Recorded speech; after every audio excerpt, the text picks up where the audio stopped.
دلوقتي ازاي ان انت توصف عيلتك، ازاي توصف عيلتك وصف كامل. خلاص. زي ما اتفقنا ان انت اول حاجه هتتكلم على جدك. اول حاجه هتتكلم على جدك وجدتك.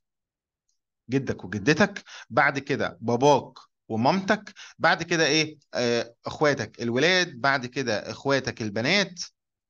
خلاص كده. وبعد كده مثلا لو ايه عندك ابن او ابنه، بعد كده مثلا ايه مراتك او إيه تتكلم عن نفسك. تمام كده. طيب ايه السؤال اللي ممكن يجي لك في الموضوع ده؟ هنقول beschreiben Sie bitte Ihre oder deine Familie. خلاص. beschreiben Sie bitte Ihre oder deine Familie. وزي ما اتفقنا كلمة Ihre معناها عيلة حضرتك، ودايني معناها عيلتك. تمام كده. يبقى ايغا معناها ايه؟ عيلة حضرتك. دايني معناها عيلتك. طب تمام. انا اول حاجة هبدأ بمين؟ بماين جروس فاتر. ماين جروس فاتر. وممكن تقول ماين اوبا. ممكن تقول ماين اوبا. بص انا مش عايزك تتكلم كتير، انا كل اللي عايزه منك ان انت اسمه، وظيفته، عمره. خلاص. ومثلا هو عايش فين، يعني انت بتعرفني بس عليه. خلاص كده. فانت دلوقتي هتقول لي ماين جروس فاتر. وده اوبا است احمد. هو اسمه احمد، انا جدي اسمه احمد. Er ist Arzt. Er ist Arzt. خلاص. وبعد كده تحط عمره 75 Jahre alt und er wohnt in Kairo. وهو عايش فين؟ في القاهرة. طب تمام. هنروح لمين بعد كده؟ meine Großmutter. وده أمة. عايز تقول لي Großmutter تمام، عايز تقول لي أمة تمام. ist مروة. أنا مامتي اسمها أنا جدتي اسمها مروة. Sie ist Ärztin. Sie ist Ärztin. تمام. بعدين 70 Jahre alt. عندها 70 سنة. Und sie wohnt in Kairo. وهي عايشة فين؟ في القاهرة. طيب بعد كده mein Vater ist علي. طبعا انت ملاحظ هنا ان اي شخص مذكر انا حطيت معاه mein، وحطيت مين؟ حطيت er. خلاص. طيب. وعندك اي شخص مؤنث قلنا meine، وبعد كده لما بنيجي نوصف بنقول ايه؟ sie ist. طيب هتقول لي بعد كده mein Vater ist علي. انا بابايا اسمه علي. er ist Lehrer. بعد كده هتقول عمره 60 Jahre alt und er wohnt in Kairo. تمام كده. يبقى كده ايه؟ خلصنا من الاب. وظيفته، عمره، وهو عايش فين. وبعدين meine Mutter ist Sarah. meine Mutter ist Sarah. أنا مامتي اسمها سارة. Sie ist Lehrerin. 50 Jahre alt. Und sie wohnt in Kairo. وهي عايشة فين؟ في القاهرة. طيب بعد كده mein Bruder ist أنس. أنا أخويا اسمه أنس. خلاص. هو student. هو طالب.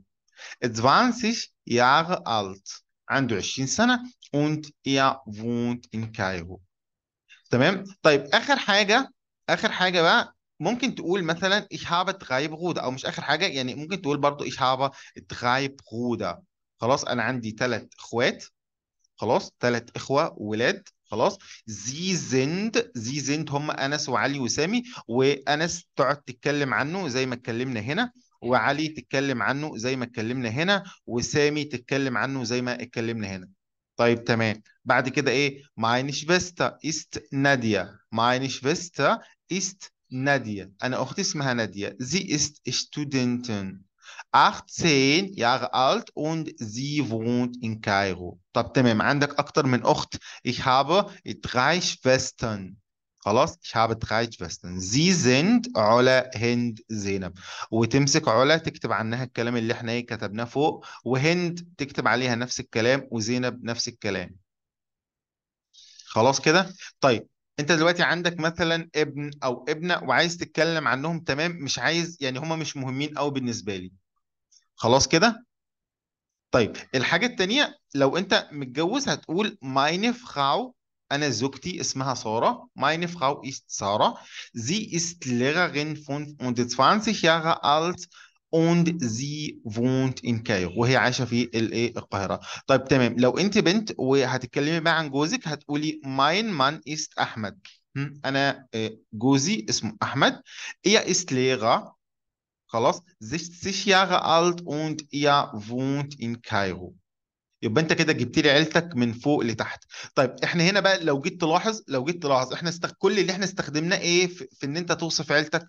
هو ماين. لو شخص مذكر هتقول لي ماين وتقول من الشخص ده وتحط ايست. خلاص.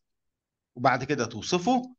الحاجة التانية احنا عايزين نوصف، هتقول لي مين؟ ايه ايست، يعني ماين فاتا ايست احمد ايه ايست وايه وتوصفه. خلاص. الحاجة التانية لو شخص مؤنث مايني وتقول مين الشخص ده، ايست. وعايزين نوصفه هنقول ايه؟ زي ايست. خلاص. ايا كان بقى ايه الشخص ده المؤنث ده. يبقى انت كل اللي انت هتوصف بيه العيلة السطرين دول. وصف العيلة كله هيتوصف بالسطرين دول عشان لما اجي اسألك المحاضرة الجاية ما تتوهش مني. كل اللي انا عايزه منك هتكتب لي مين الشخص اللي انت هتوصفه، هتحطه لي هنا، لو مذكر لو مؤنث هتحطه لي هنا. خلاص. وهنا هتحط لي الاسم بتاعه وبعد كده ايه؟ توصف. يبقى انت وصف العيلة كله بالجملتين دول. انا اعمل لك سكرين شوت وانا عايزك كمان انت تعمل سكرين شوت للسطرين دول. خلاص. عندي سؤال. اوكي. أخدت بالي، بس لو حضرتك تطلع فوق جزء صغير